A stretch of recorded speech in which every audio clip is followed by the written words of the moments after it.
Going live. I think we are live. Okay, guys. Yo, yo, yo. Tell me what you know. Welcome to the Sunshine Show. Woo! You guys, I have an extremely special guest for you guys. I have the one, the only, the most amazing, the most phenomenal, the most fabulous, the most Bowie of them all, Mohini Dey in the house. What's up, girl? Thank you so much for having me. It's lovely talking to you, and hello to everyone out there. Awesome. We are so stoked to have you here with us. We have Andy, we got Paul, we got people from all over the world tuning in tonight.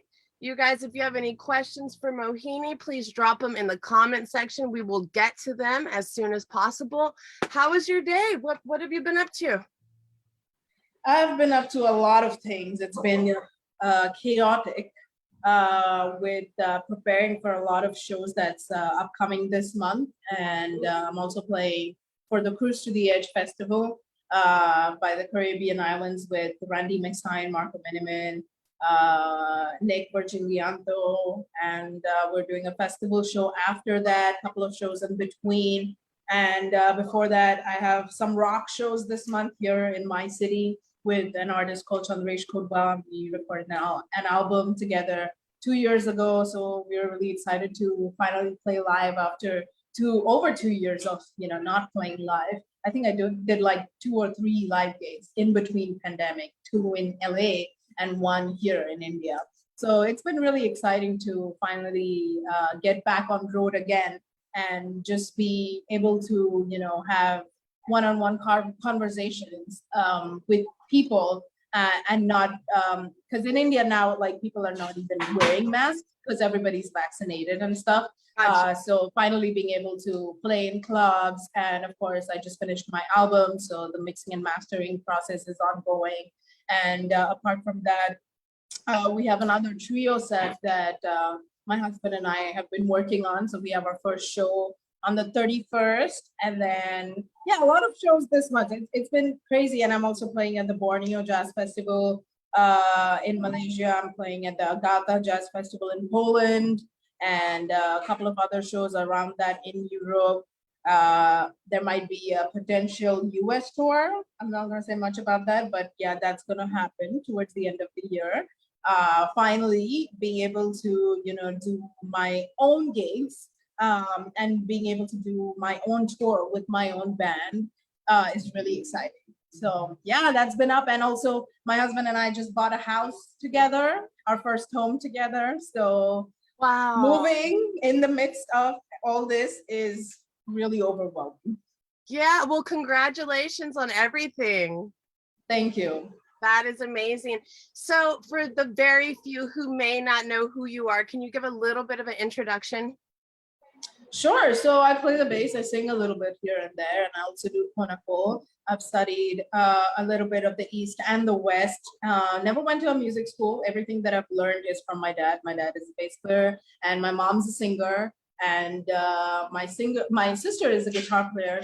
She's worked for a lot of Bollywood movies here. So music was always floating in the house, and music was a very important part growing up in my life. And I never graduated because I got really busy just touring while schooling, and I decided I just want to do music seriously, and took that very seriously in my life, and just went on doing that. And like we're talking about, fashion also was a very important part of my life. So that was always ongoing with my music. So I would end up designing my clothes that I would wear on my performances, and a lot of the big tours, I would design them, sometimes even stitch them. Now I don't have the time to do that, but back in those days, now I sound like a 70-year-old, but back in those days, when I started out, it was fun because that time I had a lot of time to do all of that. But so I've been in the music industry for the past 17 years, and been professionally working for 17 years. Have worked with a lot of people. The list is long.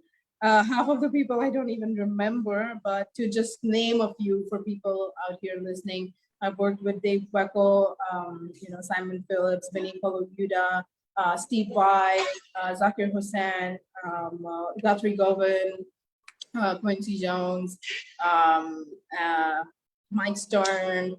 Man, I'm missing out on a lot of names, but bass players, of course, like Stanley Clarke, Victor Rubin, uh, yeah, and a lot of other bands, and my own thing that I do out here in India, apart from juggling between US and India. So yeah, I mean, I guess the best introduction for me would be I'm a fusion baby. I am here and there and all over the world. I travel a lot, and my life has always been like that. Wow, that is amazing. So I read that you actually started music at the age of 3. That's right. I started learning to play the bass from my dad at the age of 3. That's when he noticed the interest and the rhythm in me. Wow. So tell me how important it's been for your family to be a musical family and how that shaped your career. A lot of people have this misconception that if you take birth in a musical family, and if you want to pursue music as a career, then it's an easier thing. But it's really untrue, like, because everybody has their own journey, and at the end of the day, you have to prove yourself to be able to survive in that sort of environment, like whatever it is, even if it's not music, any industry, so to speak.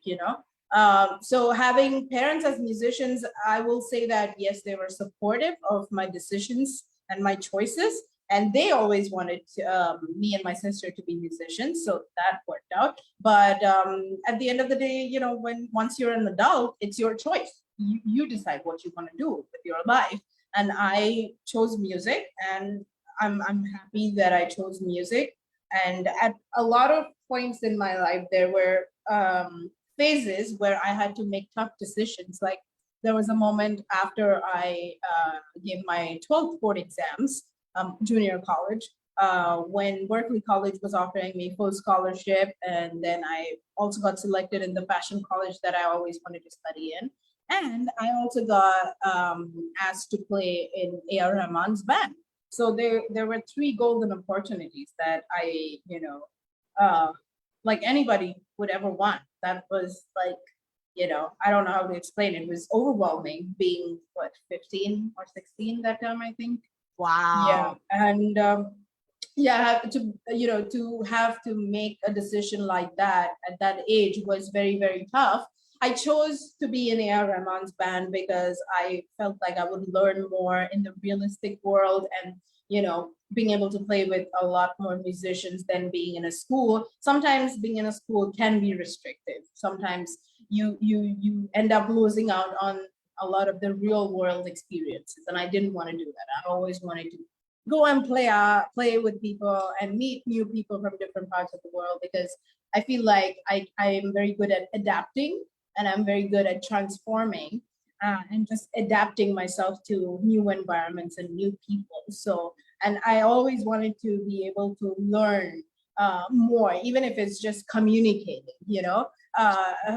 being raised in India, English was not my strongest, language, but I always knew that as a kid growing up, because I was hanging out with a lot of foreigners and I was playing with a lot of these musicians. So hanging out with them really helped me in my communication skills. Today I can say that, I can speak better than I used to before. So it's really interesting how my journey has been so far. Based on the choices I made. I always believe like my destiny is in my hands. If you don't do something from your end, then nobody's going to make it happen for you, because this is 21st century. People are not that generous.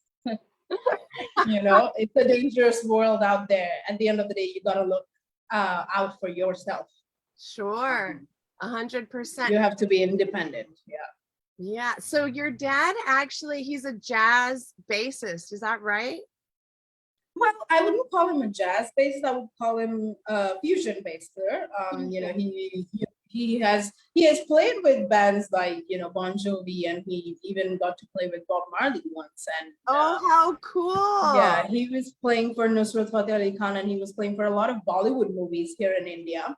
So it's a different game altogether out here versus in the West, you know, versus the American culture, which is totally different, you know. So I was very lucky that I got to see everything very closely. I was able to fluctuate between the two worlds, which is, you know, it's incredible, because in school you don't get to do that. There's not that much diversity there, where versus in the real world, where you can actually travel the world, and in your home you can have the knowledge of Indian classical, because my mom was singing Indian classical and Hindustani classical, and my dad was doing all this like funk and Bollywood music and fusion stuff, you know. And then I was traveling to the southern part of India, and I was being able to take all that culture in my head, being able to learn Konakol and the Carnatic Gharana, and then going to the north side where rock music is so big, you know,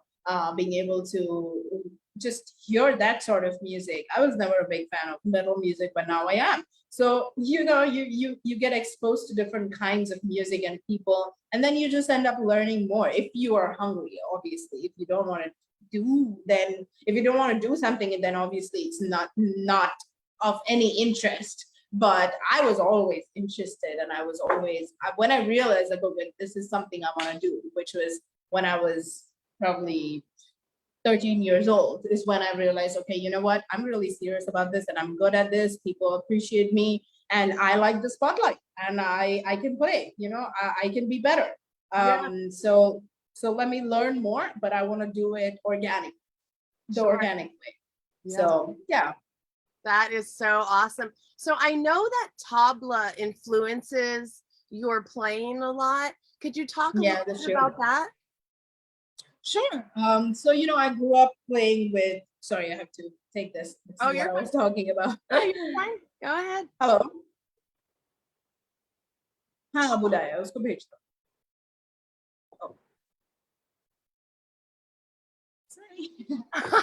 You're a busy woman, and we appreciate the time that you give to us. Time's precious, and thank you so much. I know, tell me about it. I'm sorry. But what was I saying? Where were we? Tabla.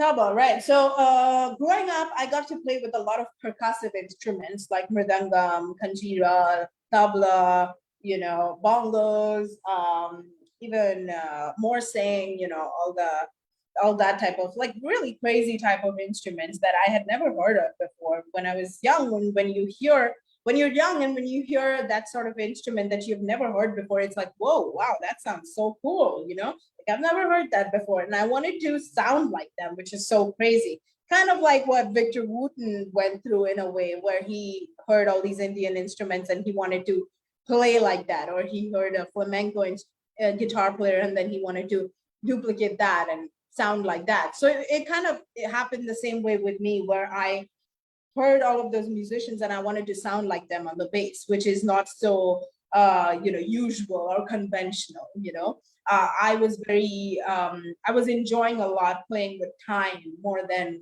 melodic, you know, more than the harmonic theory. It was always there, but I was enjoying more playing with polyrhythmic structures. So that's when I started to, you know, I would record during rehearsals, and then after rehearsals, I'd hear it back and try to play the same thing. I would construct techniques that would allow me to play that sort of stuff, that would allow me to play triplets and quintuplets and like all the other things, you know, all the crazy stuff. And I think that's why people call me a technical player, you know. That's where it all comes from. But yeah, I mean, it's like you can only take inspiration, and you know, you can be influenced by a lot of people, but you have to dedicate yourself completely and devote yourself completely to be able to allow yourself to give that time to be able to mold something that they are doing into yours, so your voice can be molded and infused with your play. You know, only then it's going to make sense. Otherwise, it doesn't make sense. Like, how are you going to speak through your instrument? How are you going to be able to explain to people that this is what you're doing, you know? So yeah, that's where it all started.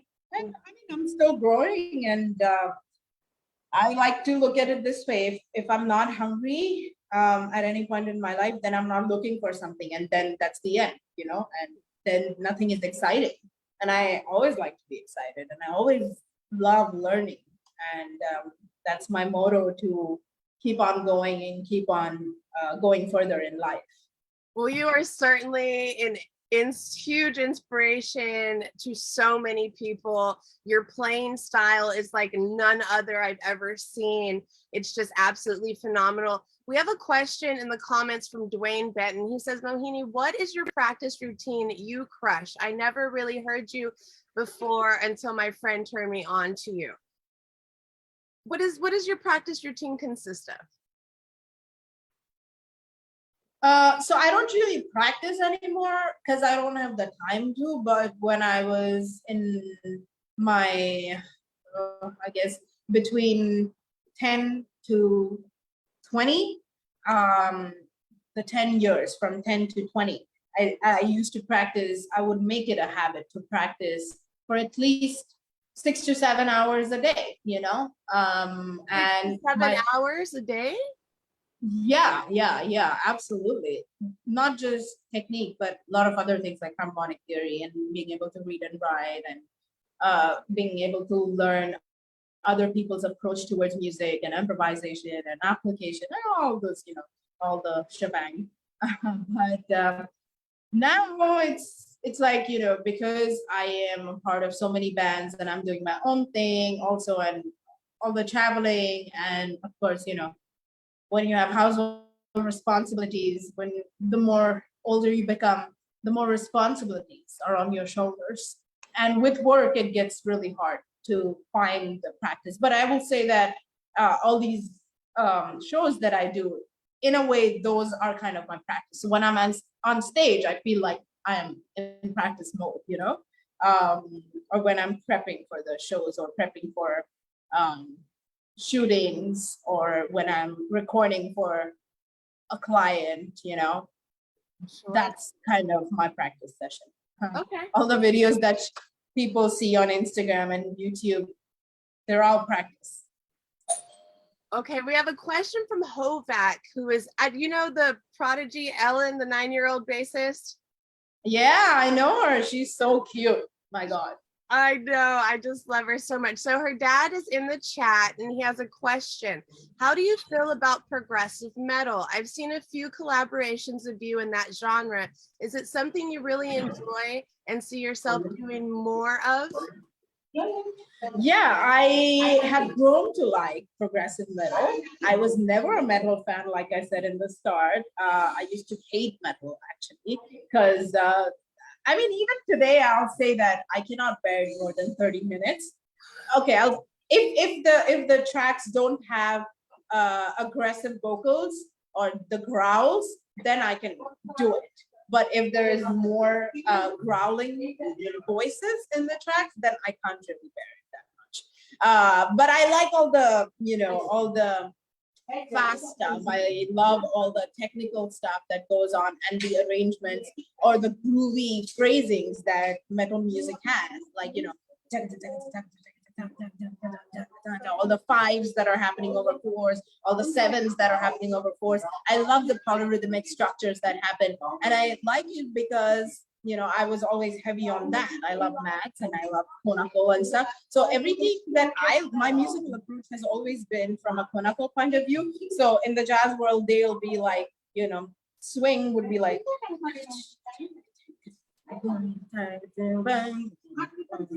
in my head, I'm saying, I'm like thinking of it as you know, or like fives, you know,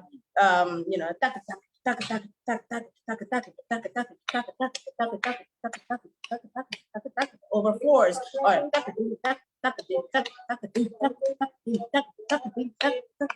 so in my head, I'm looking at it this way, which is very, you know, odd for a jazz mind or anybody from that side of the world. But it's interesting because music is a language where it doesn't matter what approaches you're implying, but you meet at the same point. You can look at it from so many different points of view, but you can still meet at the same point. So to answer the question, I have grown to like progressive metal, and I think it's a very aggressive form of music. I like it more. I've grown to love it more, and would I like to do it more? Sure, if it pays good. It's all about No, paying just the kidding. bills. We have a question here from Omar Jimenez out of Mexico. What's up, Omar? He says, I have questions about exercises for speed, exercises for the right hand and the left hand. That's a great question. So first things to keep in mind before even trying to play fast is making sure that your setup on the bass is very low, like the action is low, the intonation is good, making sure that you have good spacing between your fingers and they're not too far away or too close. There are a lot of exercises that I give through my lessons that I do on Zoom and Skype and through my master classes or one-on-one classes when I'm doing, and I show them different exercises to be able to playing fast, but also keeping in mind not to forget metronome. Keeping time is very, very important as a bass player. What if you don't have a bass player? You still got to be able to keep time, bass is not only a part of the melodic section, but also the rhythm section, right?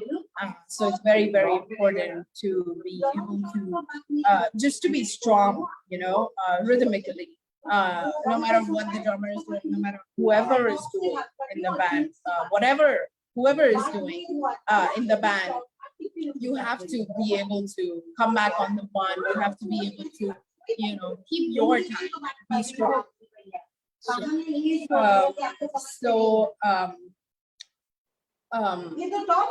One second. Mama? So there's one exercise that I do, which is just chromatic scale, and just going from the first fret to the fourth fret, and then following the diminished sequence. Say if you're starting on F, and you go F, F sharp, G, G sharp, and then you start on B, right? And then you go B, C, C sharp, D, and then you go on F again, do the same thing, and then you go on B. So you're covering the octave, and then you come back down to the E string from G string, following the augmented scale. So you're ending on, let's say, B, C, C sharp, D, and now you come down from G, G sharp, A sharp, and then you do E flat, E, F, F sharp, and then you B, C, C sharp, blah, blah, blah. And then you keep following that sequence. So not only are you covering the whole fretboard, but you're tricking your mind to switch in and out between diminished sequences and augmented sequences. But also you're covering chromatic scales, and it's a good ear training too, because you learn how diminished scale sounds, and your ear will get used to how augmented scales sound. And you can do that with obviously every mode. You can do follow Ionian, Dorian, Phrygian, Lydian, Mixolydian, blah blah blah. Just keep going on and do the same thing. Do it chromatic, do it in whole tones, do it in whole tone and a half, do it in semitones, follow the diminished sequence, and do the modes. Maybe I'm too fast right now. I'm saying all this. If I had my bass, I would have been probably, more practical about it and more being able to show it would have been better.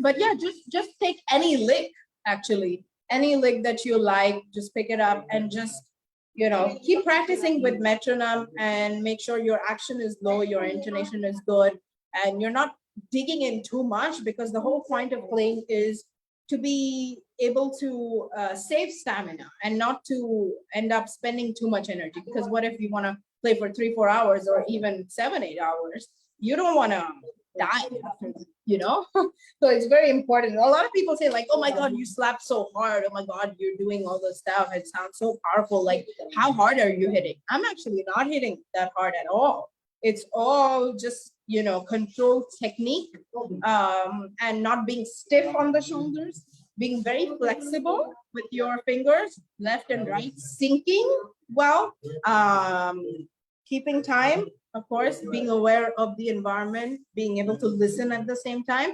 Most important, just not being stiff, just being very, very relaxed, and being able to listen more. Awesome. Thank you so much. He also wants to know, do you have Hindu skills that you can suggest, or is that a thing? Hindu scales like ragas, I'm guessing, right? Yeah, I guess so. He messaged me the question. So. Right.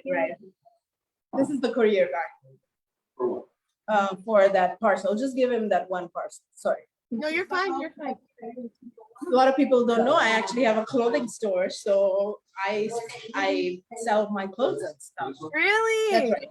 Yeah, on the side. Oh man, so I'm a businesswoman too. That's awesome. I want some of what you got. I want some of what you're selling, Mohini. Right. Yeah, it's like crazy behind the camera right now. It's like a pile of clothes. Yeah, there are a lot of ragas. There are a lot of different types of ragas. It's a very intense, theoretical thing.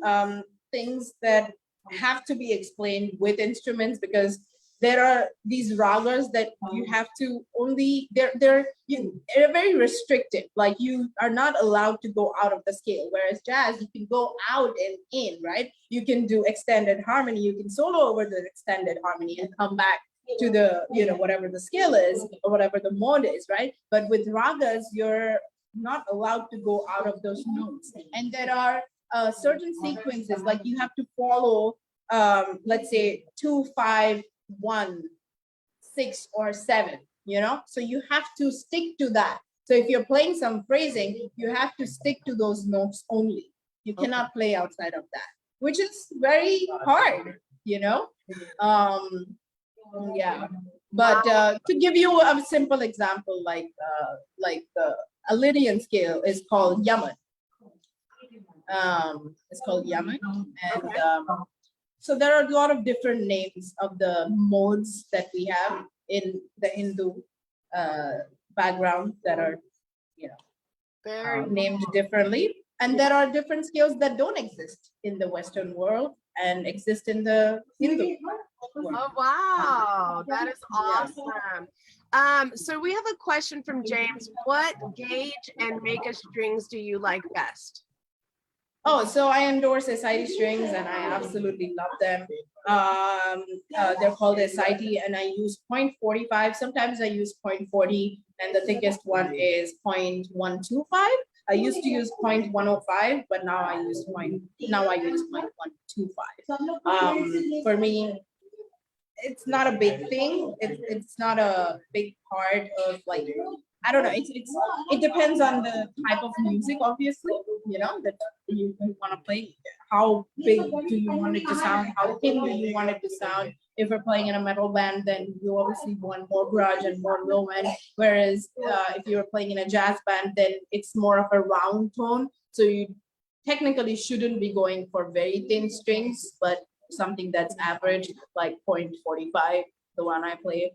Or 0.50, whatever works. It at the end of the day, it's like finger touch, like the 50% of the tone, I believe, comes from your technique and finger touch.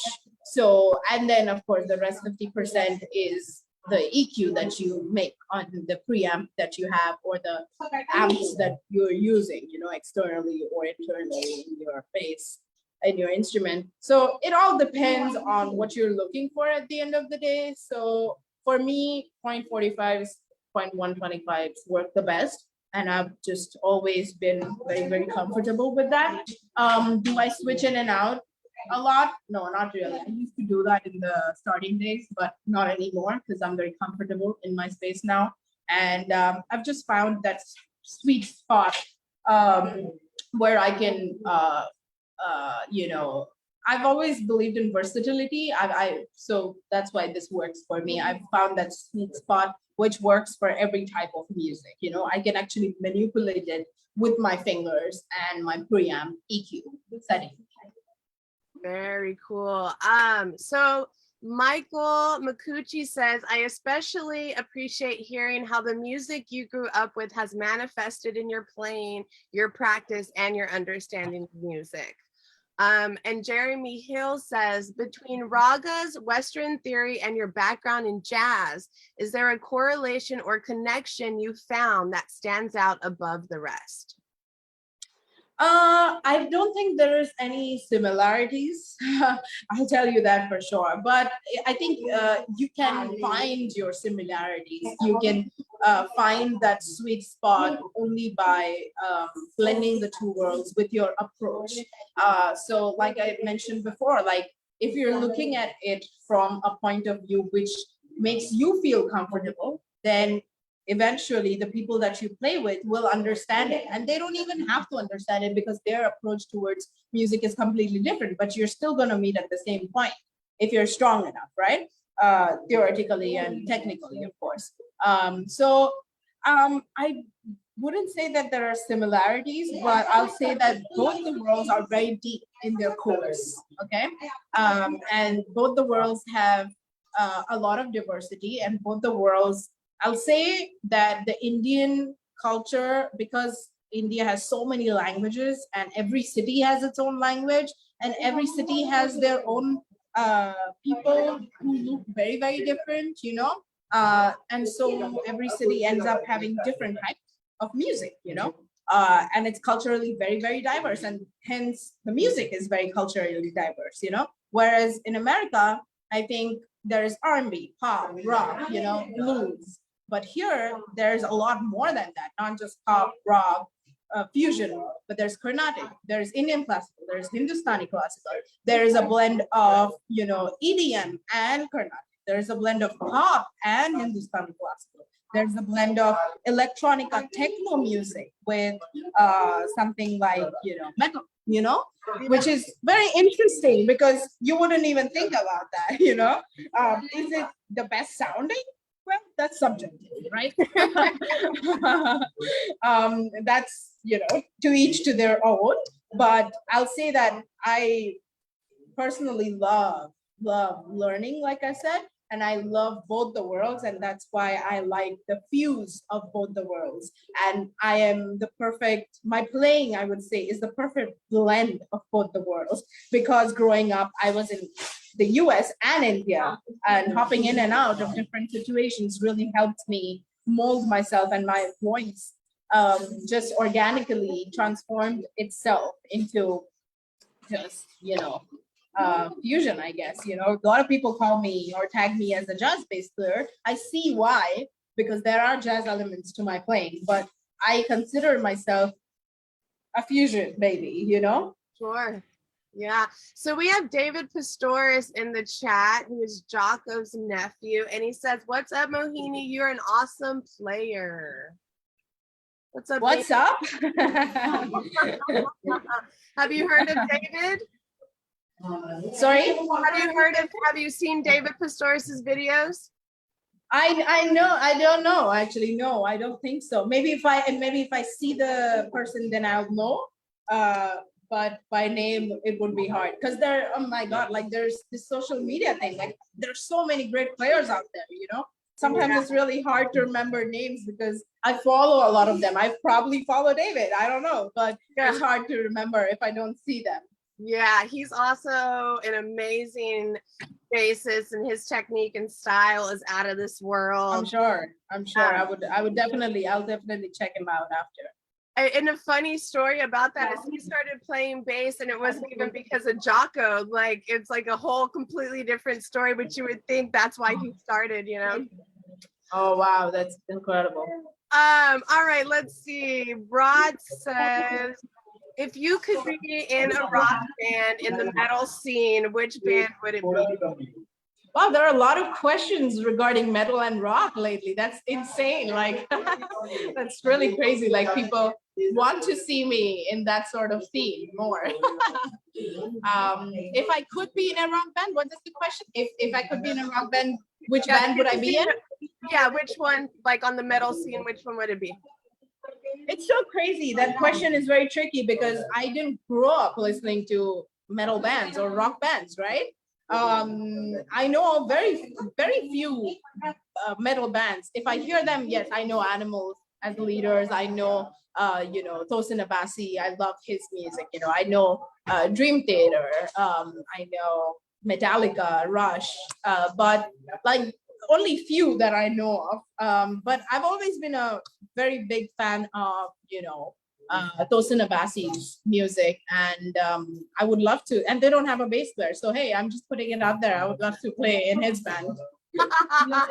Perfect. There you go. Yeah. Okay. And his stuff is very technical, and I love technical, challenging shit. Yes. So Chris Luna out of Hawaii says, Mohini, as a technical musician, do you toy with bass and frets, or are you strictly bass to amp tones? I used to be bass to amp tones type of girl. Now I play with a lot of pedals. I just built like a pedal board for myself 2 days ago because I have these rock shows coming up. I actually performed the day before yesterday at the club, and it was a heavy rock show. And I built a pedal board for myself, and I didn't only have distortion pedals, but also synth pedals. I had, to name a few pedals. A lot of the pedals that I use are from TC Electronic, and I've been very, very fortunate and grateful for being able to be in a position in my life where a lot of companies just send me products and I get to try them. So I want to thank personally, I want to thank a lot of the companies like Voodoo Labs. They send me the Dingbat pedal board. They send me the pedal power plus 3 for the power supply for my pedals. And I want to thank Dark Glass company, pedal company. I want to thank TC Electronic, Boss Pedals. And I know I'm missing out some, but there are a lot of companies that just end up sending me products, and I'm so grateful for that.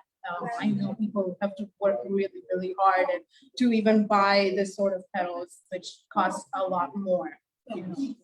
So yeah, I endorse smart bass amps, and I have a pretty standard setting. I keep everything 50% except the high mix knob all the way up 100%.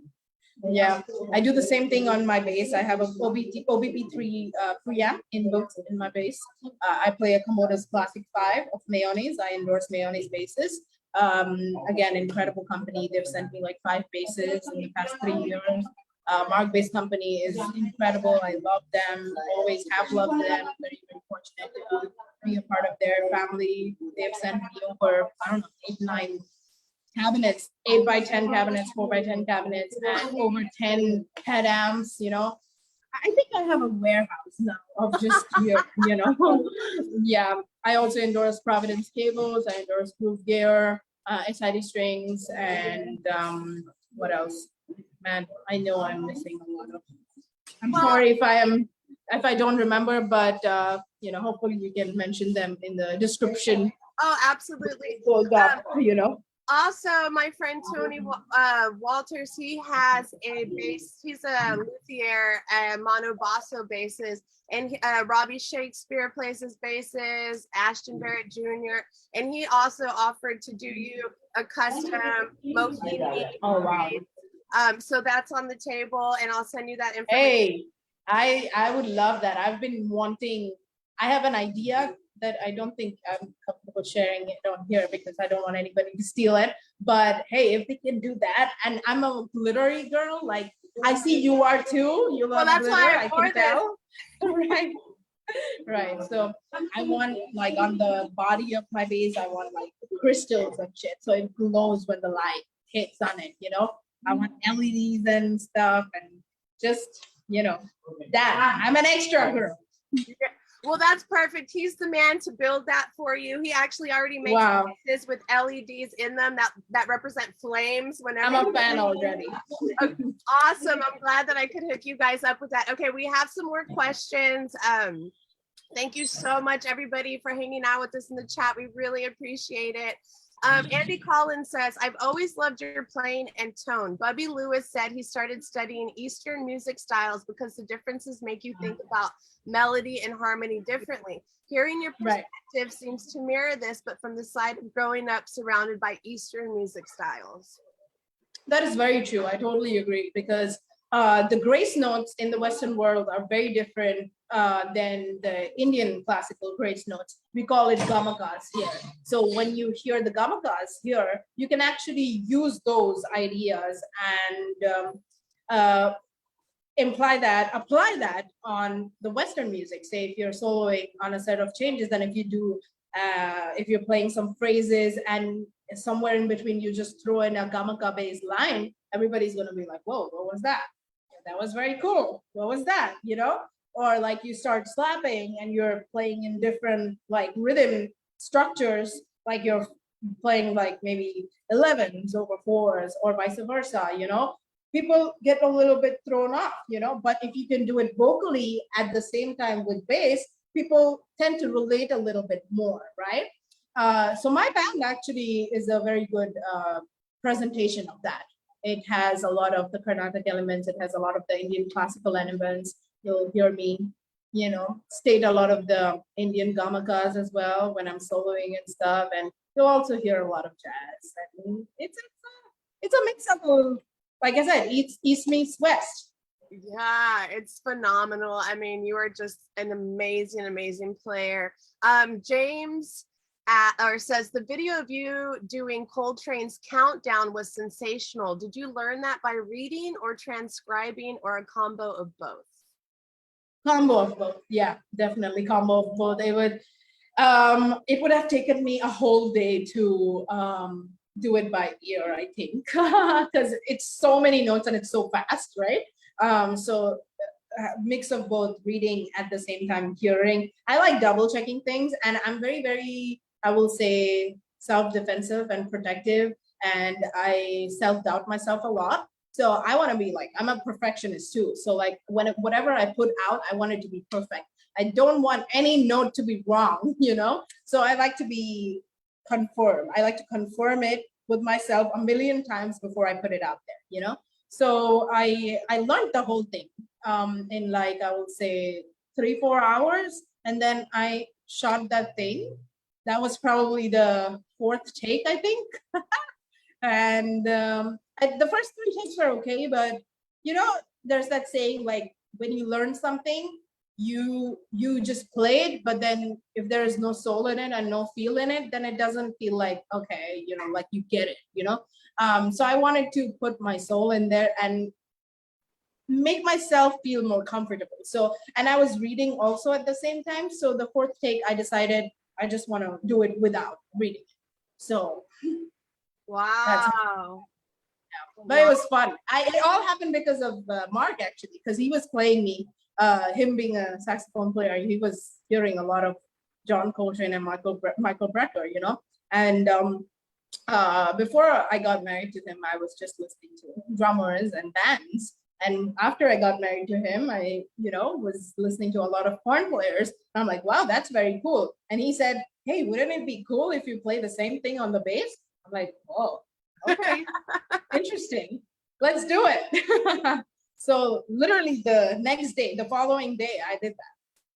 Wow. I think it is really cool to like transcribe solos onto the bass.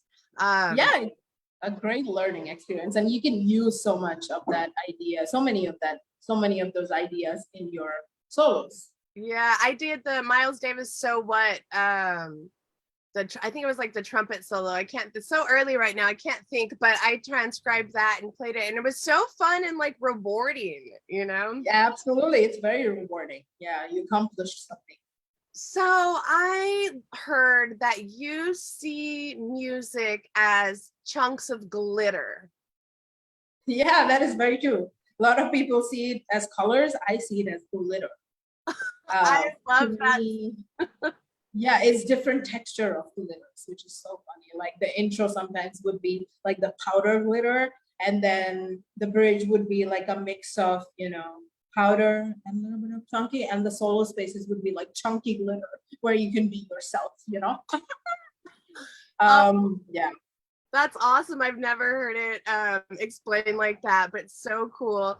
If you guys hear some grunting and groaning, it's my pig here. He's he's acting up, but I'm trying to keep him nice and calm. So cute.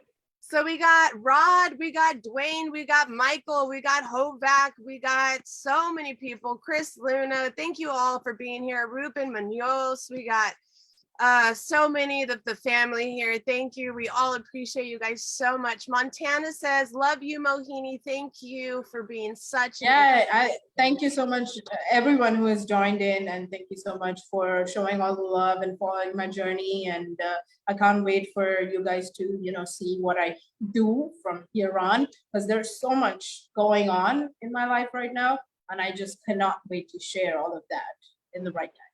So, so you have a clothing line, you're about to have a custom bass line.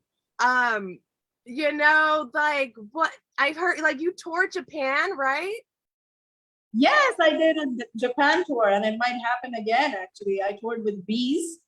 They're like the biggest Japanese band, and that happened out of nowhere. That was very, very exciting, and I cannot wait to go back on road with them again. Because of the pandemic, the second one could not happen, but hopefully when Japan opens up again for us, then we'll do the whole lot of new love tour again. It was, I explored a whole new self of mine in that tour. I never thought I would be a headbanging type of girl. And I ended up headbanging, and I was jumping, and I was running on stage, and I was singing in Japanese and playing Japanese songs. Like, who am I? You learned how to sing in Japanese? Yes, I was singing on almost every song, actually. Yeah. Wow. Oh my gosh, girl, that is so cool. Yeah, it was a life-changing experience. It was very, very, I don't know how to explain it.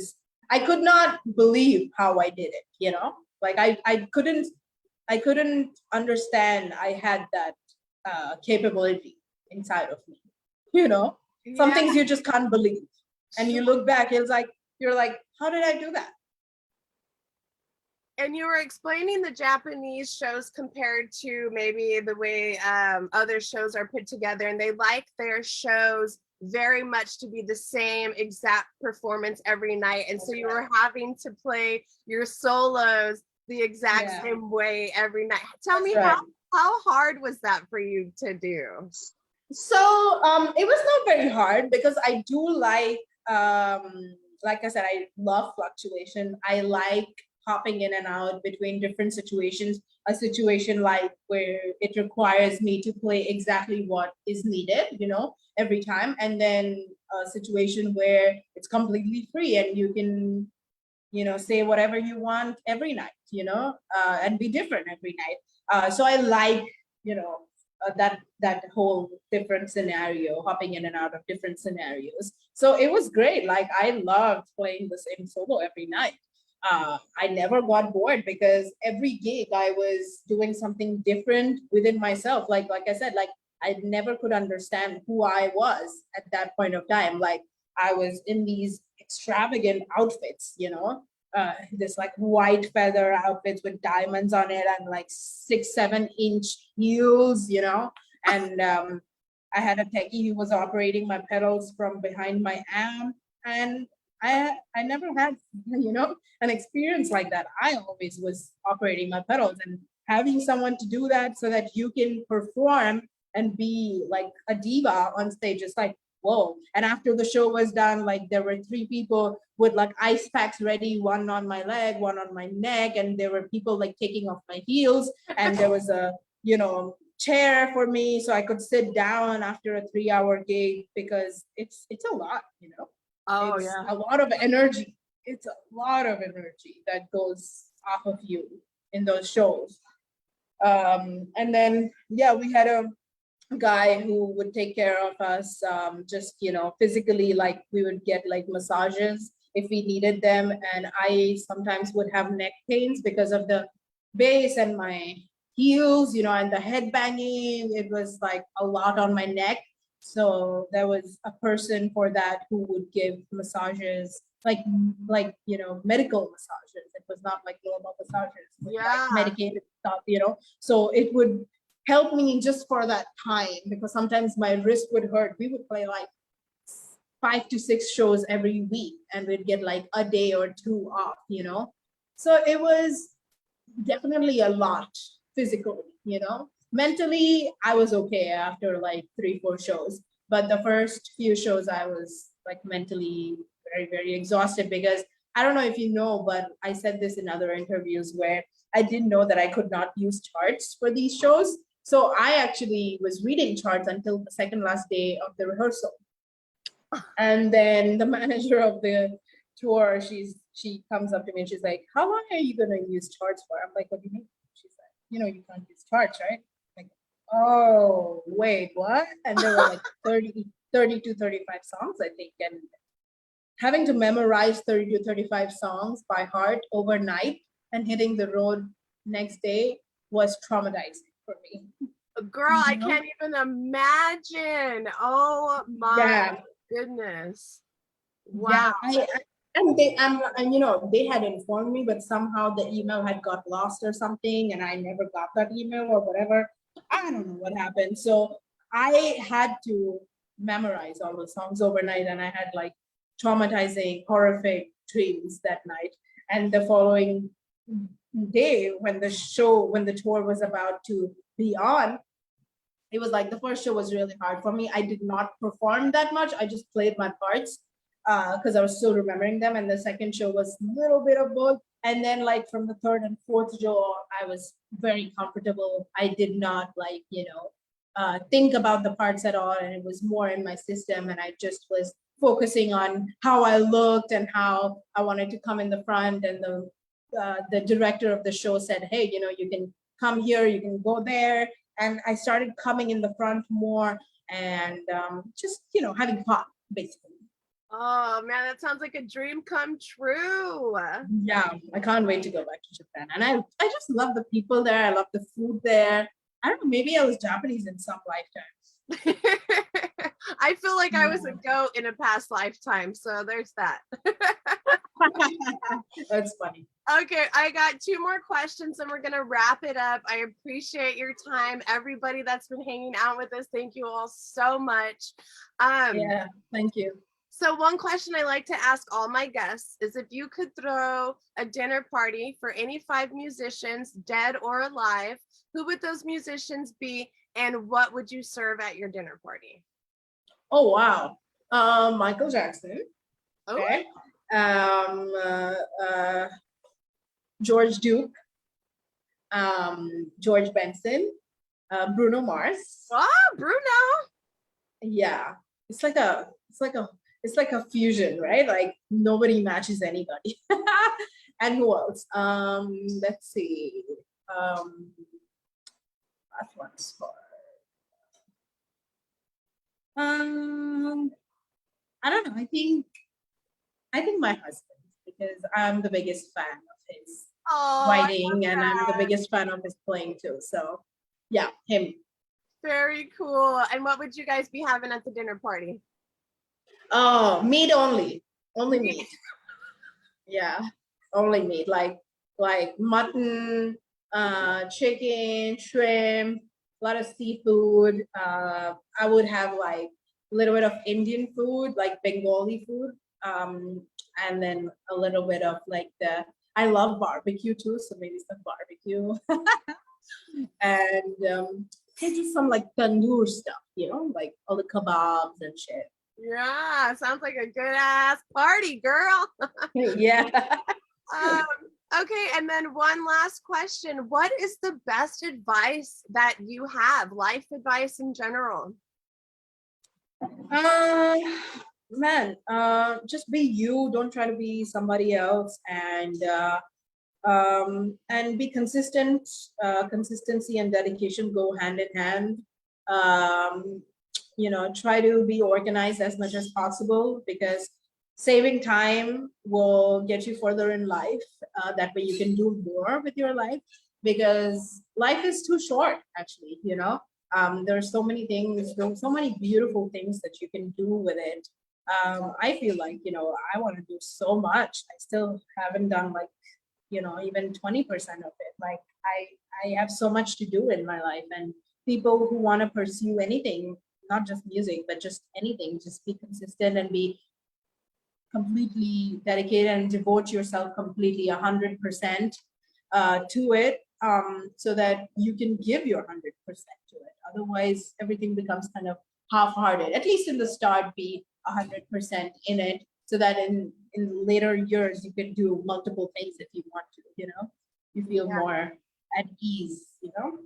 Sure. That is amazing advice. Thank you so much. Where can we find the Mohini Dey clothing line? Man, so you can go on Instagram called Zotica Fashion, spells XOTICAFASHION, Zotica Fashion. That's my line. And I do a lot of thrifting, and I also sell a lot of the clothes that I stitch on there. So it's like a mix of both. A lot of my show outfits also I sell there, because I don't repeat my show outfits. So I only wear them once. Yes, girl. Yeah. That's awesome. So everybody at home, you can own an original Mohini Dey outfit that she already wore on stage. Now, if that isn't amazing, I don't know what is. Yeah, just anything like jewelry and my shoes as well, like high heels and stuff that I wear. Everything is on there, and I have my merch too. That is on the Linktree link on my Instagram page. You can find me at Dey DEY_base, and I'm very active on YouTube as well. So you can find me just at Mohini Dey on YouTube channel, and my Facebook page as well. And I will make sure to drop all those links in the comment section. Everybody make sure to go and follow Mohini on every single social platform that you can. Go buy the clothes, go support this amazing artist. I love you guys so much. We're going to get this wrapped up. Mohini, I appreciate your time. Thank you so much for having me. And thank you everyone who joined in. It was so cool to talk to you. Same. All right, guys, we're gonna go. So be kind. You never know what people are going through. Be safe and keep it funky. We'll see you next time, Mohini. See you. Bye.